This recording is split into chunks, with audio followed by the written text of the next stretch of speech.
Hello, everyone. I'm Kimberly Adams. Welcome back to Make Me Smart, where we make today make sense. Thank you for joining us, especially everybody on the YouTube live stream. Happy Friday, everyone. We survived another week, and it is time for our weekly happy hour episode, Economics on Tap. Last week, we were in my hometown of St. Louis, Missouri. This week, we're checking in on another Midwestern city, Chicago. And joining me is my friend and the host of WBEZ's morning news show, In the Loop, Sasha-Ann Simons. Hello, Sasha, and welcome to Make Me Smart. Kimberly, I am so glad to be here. Thank you so much for the invite. It's so good to see you. Sasha-Ann and I'm sorry, Sasha, I'm not going to sound like your mom. Yes, we're friends, right? Overlapped yeah. Overlapped a bit during her time in DC previously. We are going to get into some news, what's happening in Chicago, which has been in the news a ton.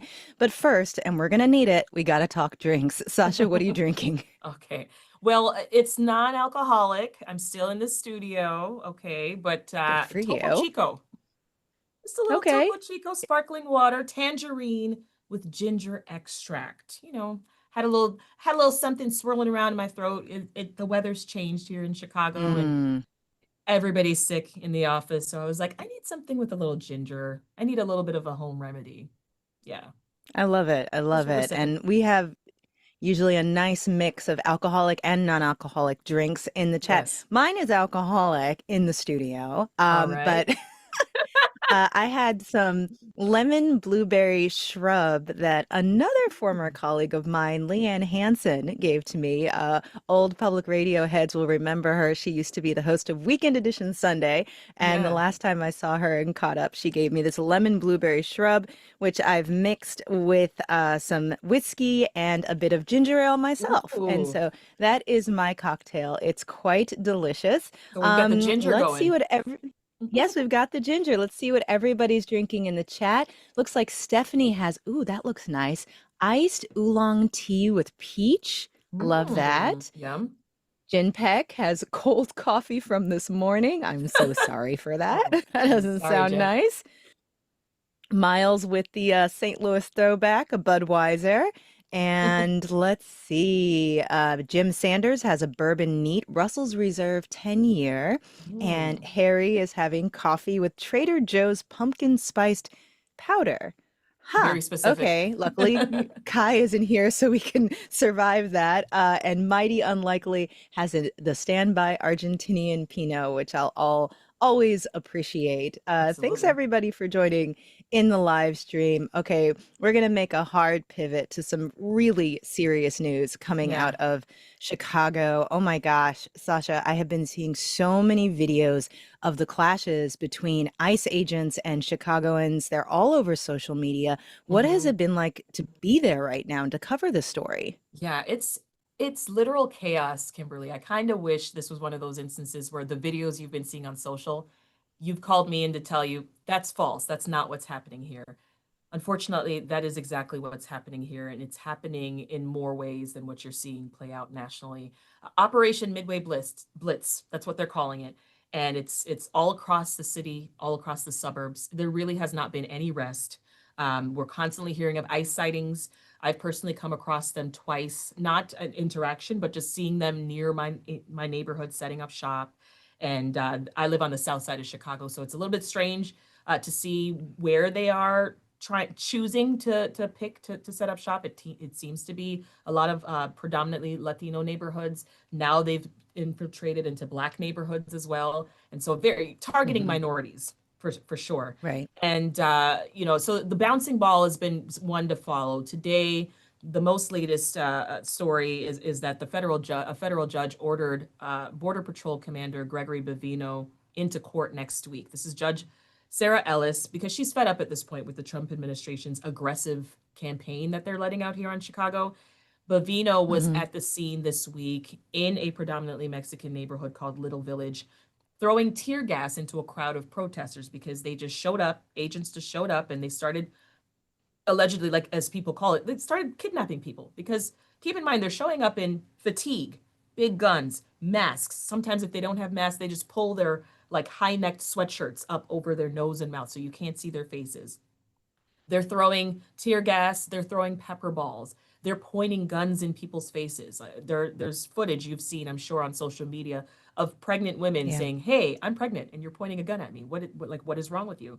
And so the commander is now being called to court next week because he threw the tear gas into a crowd without any particular Like justification. provocation. Yeah. Right. And that's totally against court orders because they have to at least give two warnings first and among other stipulations. And so he violated that. But it was just a couple of days of that. They arrested dozens of people, including US citizens. That's something we've seen on repeat here, Kimberly. And two high school students were picked up, one 16 years old, detained for 7 hours.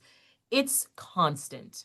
This afternoon, I talked to my daughter who was in class. She's a high school senior, and she told me that the school was on lockdown. Then, of course, it was confirmed by an email from the school because ICE was spotted in the area right around the school. There's a park adjacent to her school, and they were just hanging out there waiting for kids to get out. Like, it's insane. Yikes. It's insane at this point. I mean, and People are we've seen it a scared. bit in, of course they are. Yeah. And I mean, we've seen it in videos, but it does seem that there's quite a bit of organized resistance to this, not just from state and local officials, but also from the people of Chicago. Yeah, the people of Chicago are saying enough is enough. Folks are banding together like I've truly never seen before. In a lot of cases, I've lived in a couple of big cities, and you know how it is. If you look around on the subway or you're just out in the streets, people are kind of to themselves, and it's just kind of, you're going from A to B and you're minding your business. In this case, folks are saying enough is enough, and we're not standing for it anymore. So they're looking out for folks. They're offering to run errands for folks who are literally terrified of leaving home. They're doing grocery runs. They're volunteering to walk kids to school, right? You'll see other Mm, parents walking their neighbors' kids to school so that people without legal status can stay inside and just remain sort of safe from these really aggressive, often violent, sometimes deadly immigration enforcement tactics. We've got community groups and activists also doing what they call so-called rapid response. I've been mm, inviting a lot of them on my show in the last few weeks just to hear more about what they're doing. A lot of them are showing up, Kimberly, if you can imagine this, how tense things have been getting. They'll show up on the scene. These are just people volunteering their time. They'll show up on the scene. They'll get an alert that ICE has been spotted and ICE is sweeping at people. And they'll show up within 10 minutes, 15 minutes even, just to be that sort of that middle person between the person who's being detained and their family. Because often, guess what? It's often the breadwinner of a family that's being mm. taken away suddenly, right? What does the wife do? What do the kids do when dad's gone? And so they're often helping as sort of a bridge and helping the family with what they need, maybe providing them with legal advice or legal contacts. So we're just seeing a lot of organizing and just banding Hmm. together to support each other. Now, ICE is one thing, but there's also the deployment of the National Guard, or at Yeah. least the attempts of the Trump administration to deploy the National Guard in Illinois, which has also gotten a ton of pushback. Where do things stand with that? So the National Guard deployment was an interesting game of will he or won't he? Like for several Hmm. days in a row, I would report one thing one day, and then the next day I'd be like, well, never mind, it's not happening. And so of course It's we like saw covering trade policy in this it's like administration. covering trade policy. So in Chicago, as it stands right now, no National Guard on our streets. They're here, but they can't do anything. So I haven't personally Hmm. seen them, and a lot of people have not. They've only seen them in training facilities when they first arrived here from Texas. But a federal judge, April Perry, she blocked the deployment of National Guard. She put a temporary restraining order 2 weeks ago. Everything went to court, and today we found, or yesterday rather, we found out that she was able to extend that temporary restraining order indefinitely. So unless the Supreme Court overturns that, which could happen, and we know that as we've seen before with this administration, they don't always adhere to judicial decisions. So literally anything can happen. And meanwhile, we're just seeing folks again, like I said, band together. I talked to a woman that I should mention this one that I thought was pretty unique that came on the program this week. She launched what she's calling Operation Buyout. And so here's what she's Hmm. doing. She's buying out street vendors in that little village neighborhood that I told you about. It's literally Chicago's Little Mexico, right? That's what they call it. Right. And she's been crowdfunding to get people to give her money so that she can get a goal of $1,000 to give to each street vendor. Because keep in mind, these are people who have lived here for 10, 20, 30 years. Chicago, in a lot of Hmm. cases, is all they know. Everybody in the neighborhood knows them, right? They know their hours of operation, they support their businesses. And so this is a way of sort of keeping them inside while the streets are hot, if you will. Yeah. Yeah, it's a lot.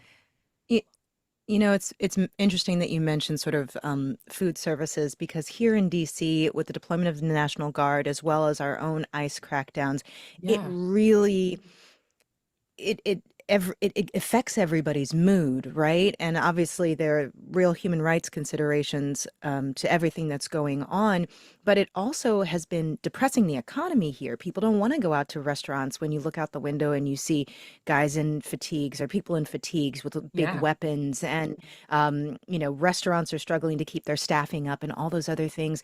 Are you seeing an impact on the economy of Chicago in all of this? Yeah, absolutely. There are people like so let's start with the street vendors for one, right? They're Right. they're not able to sort of, make a living in a lot of cases. But yeah, people are reporting. I had someone on from the Illinois Restaurant Association on this week who's reporting. I mean, they're noticing just a drop in patrons, coming to their stores and coming to some of the smaller shops that we have in little community neighborhoods. Like it's definitely taking a toll. People are staying inside. That neighborhood, Little Hmm. Village, as well as Cicero, Pilsen, again, the heart of the Latino communities here in Chicago, always super vibrant. That's where all the parades are. That's where you see people out and about. Like it's literally not cliche. It happens. People drive by, there's music blaring, there's flags blowing, right, from different countries. Not anymore. It's so quiet. Our reporters are out there right Mm. now, and it's dead. It's dead. We're Wow. on ice watch. Everyone's on ice watch. It's yeah. You're finding ways right now, even just as a person. Like forget Sasha, the journalist, but like just as a person, I'm working with other moms at my kids' school and figuring out, okay, who can be on ice watch tomorrow morning? Okay, who's got Thursday? Okay, who's got next Monday? Yeah, it's really a time where folks are coming together, and we're sending a strong message, I think, to the federal government that this is not we're not standing for this. The Latino community, especially, one woman said to me earlier this week, she said, "I think they're doing this until we get exhausted. Like they're trying to tire us out. They're trying so hard to tire us out and scare us off." But she's like, "They're gonna get tired first. I guarantee you." Hmm. Yeah, it's pretty tough. What other big economic stories are you following in Chicago right now? I imagine this is soaking Yeah. up all the oxygen, rightfully so, but there are probably other things going on. Yeah, believe it or not, our mayor, in the midst of all of this, Chicago Mayor Brandon Johnson actually proposed his 2026 budget. It happened last week, Hmm. and so right now, where it's the hearings to sort of go over this budget because there's a lot of pushback, as you can expect. He had a big task, which was to fill a $1.15 billion gap. Yeah, in our city budget, and he's trying to do this, Is that from Kimberly. a pullback of federal funding, or what It's was the from a cause of pullback. it? It is from largely from a pullback of federal funding. That's the first thing Mayor Mm. Johnson will tell you. He's like, Trump made massive cuts. I got to do something. And he's trying to do this. Mayor Johnson's trying to do this without raising property taxes, which a lot of folks thought was impossible. But he's trying to do it without raising property taxes. So he's pulled other levies, other levers that he could pull. And one of the things he's proposing is to reintroduce a corporate head tax, which existed long ago. It was phased out about a decade ago. He's trying to bring it back to basically tax companies, big companies that have more than 100 employees, and he's going to charge them $21 a head. And it's a way to just target the wealthiest, and basically bring some money back into our economy. And he says not to worry, it's only going to impact 3% of our businesses, but of course he's getting a lot of pushback from business communities here. Our governor as well, not a fan. He's not a fan. He says this is going to drive business out of Chicago. It's going to do the very thing we don't want it to do. So that's another economic story that I think is flying under the radar because the streets are hot. Yeah. I want to acknowledge you got a shout out from Ross Rutherford in the chat who says, "Love Sasha, WBEZ listener here." Hey, Russ. Thank you so much. Thank you for being here. All right. Yeah, thank you. And thank you, Sasha, for sharing that update from Chicago. It's great to My hear from pleasure. you of what it's actually like on the ground there, because like watching it on TV or social media, it just seems Yeah. apparently as intense as it is. Yeah. We are going to take a quick break, and when we come back, we're going to play a much needed game to actually have some Yes. happy in the happy Yes. hour. We'll be Love right that. back.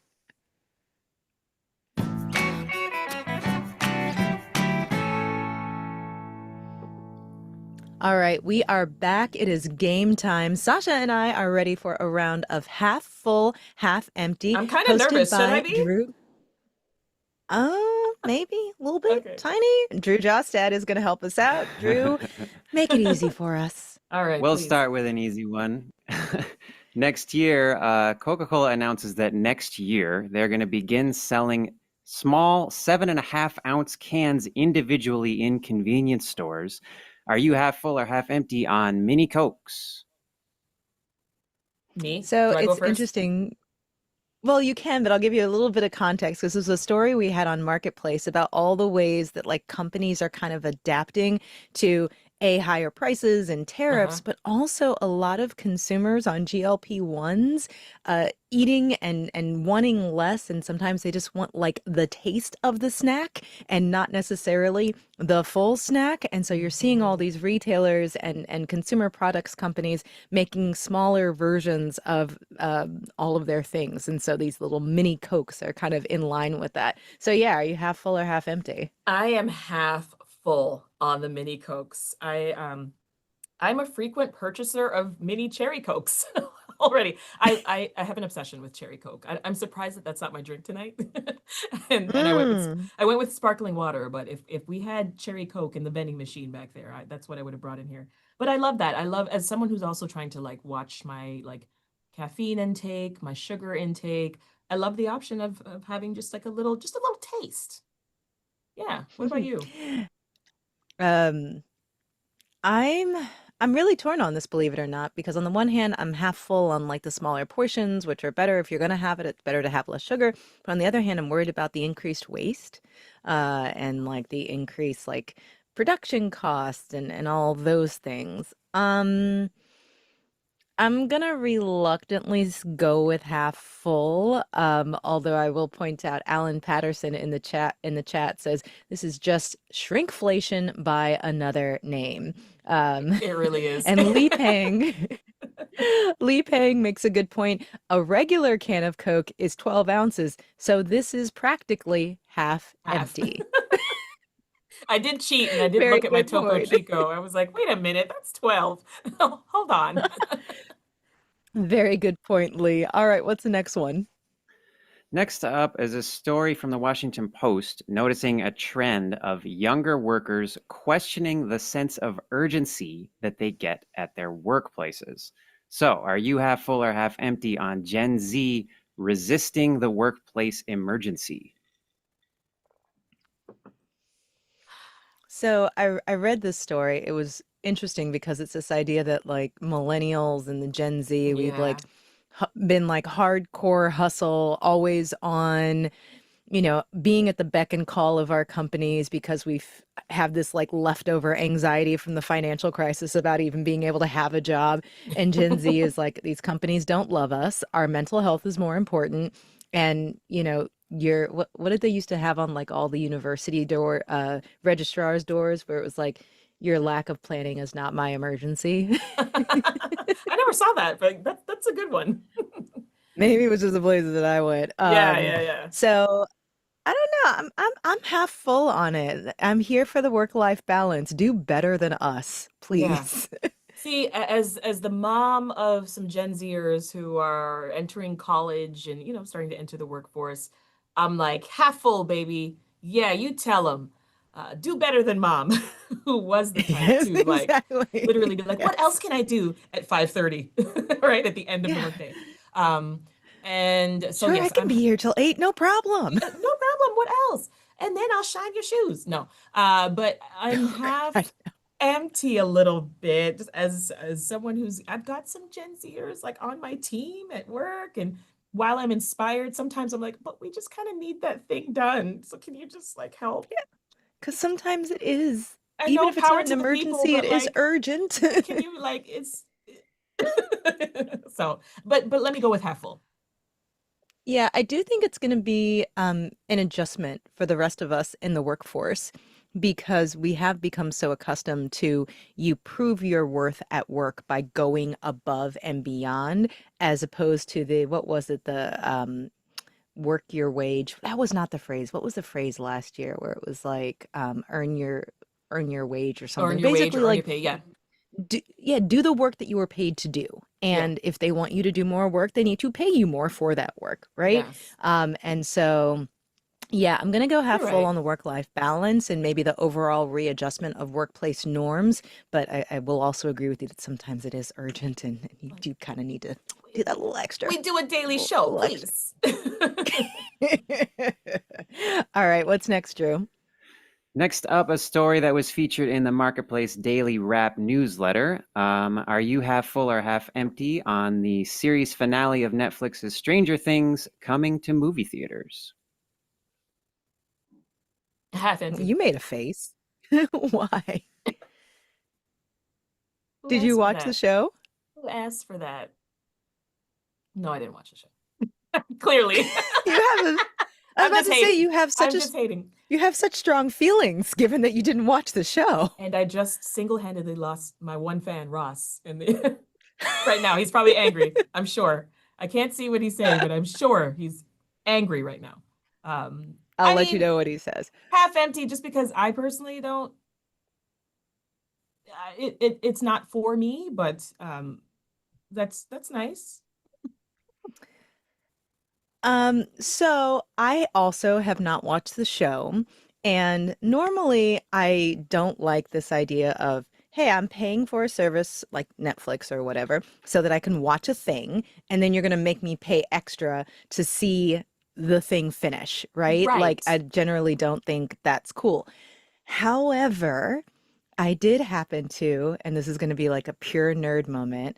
I drove for an hour a couple of weeks ago to go see the Demon Slayer movie in 4DX at 8:30 in the morning.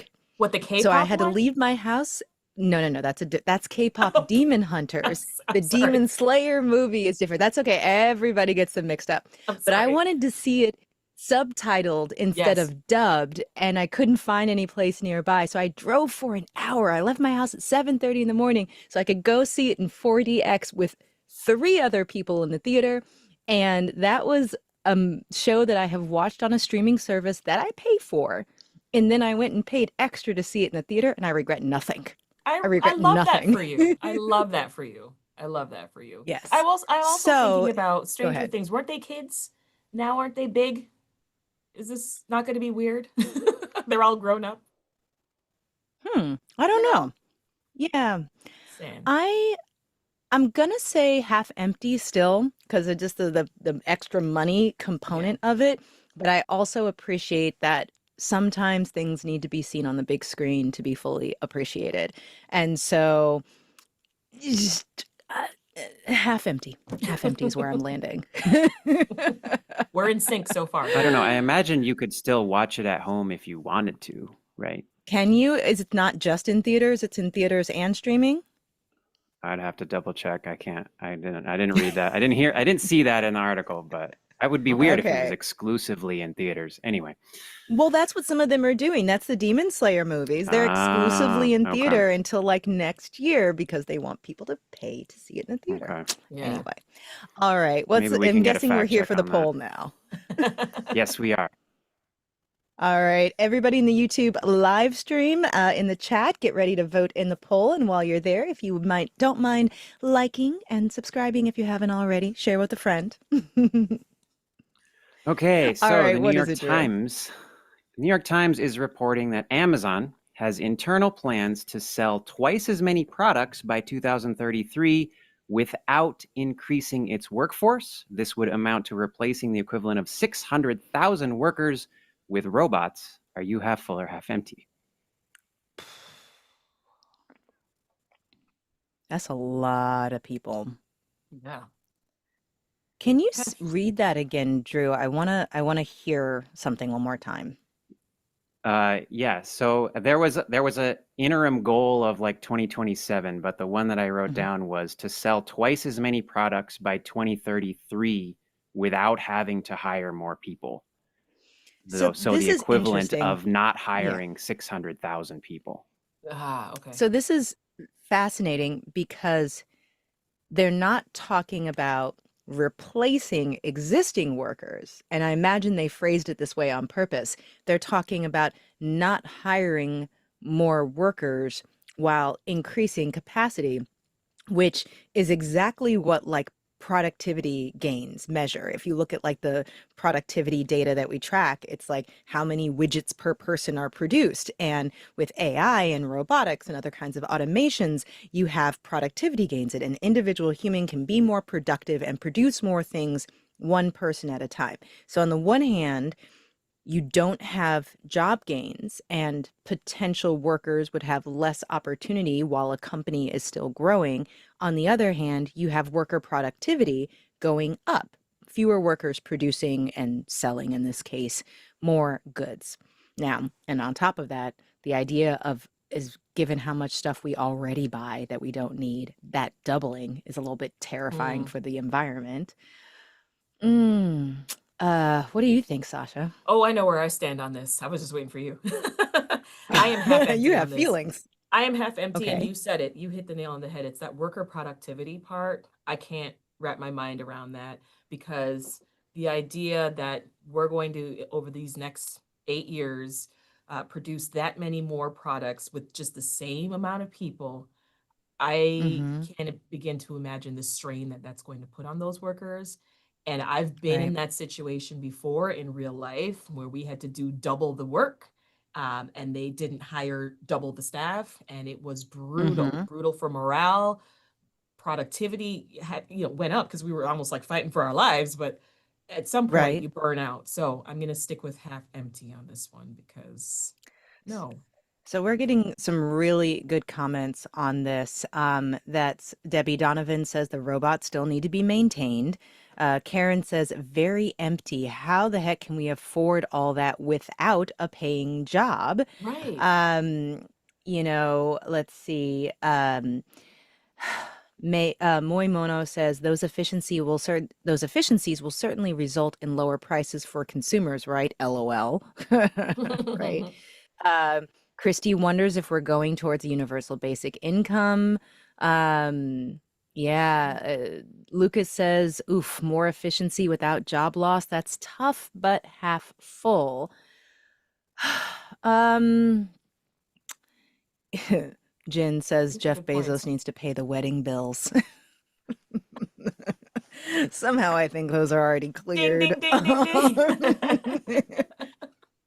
Stephanie says all the way full on the idea of us buying less stuff, or at least less stuff brand new. I can agree with that. Okay, I Stephanie. um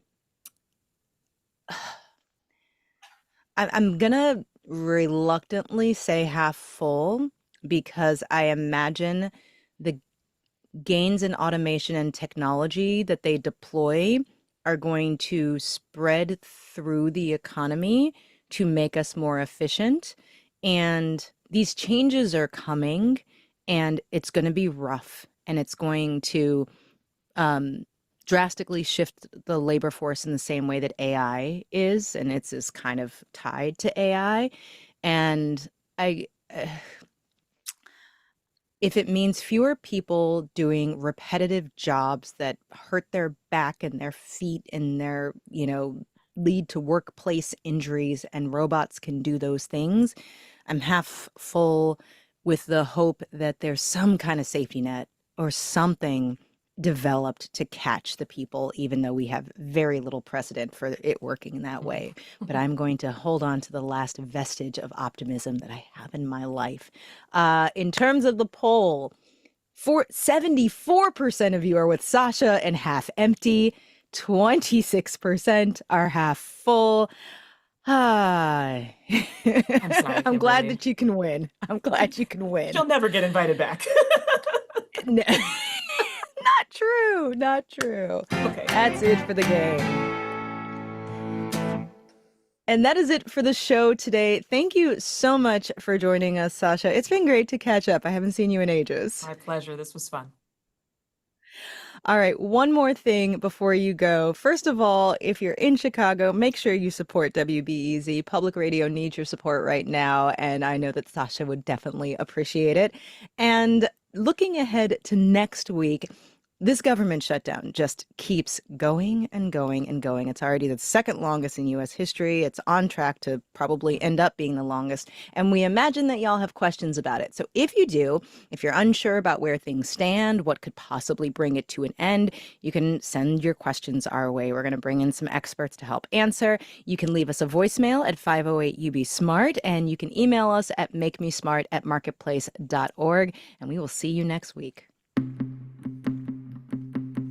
You can do a little dance, Sasha. Make Me Smart is produced by Courtney Bergseeker, and today's episode was engineered by Charlton Thorpe.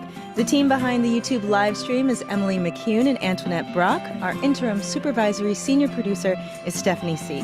Nancy Fargali is the executive producer of Marketplace Shows, and Joanne Griffith is our chief content officer.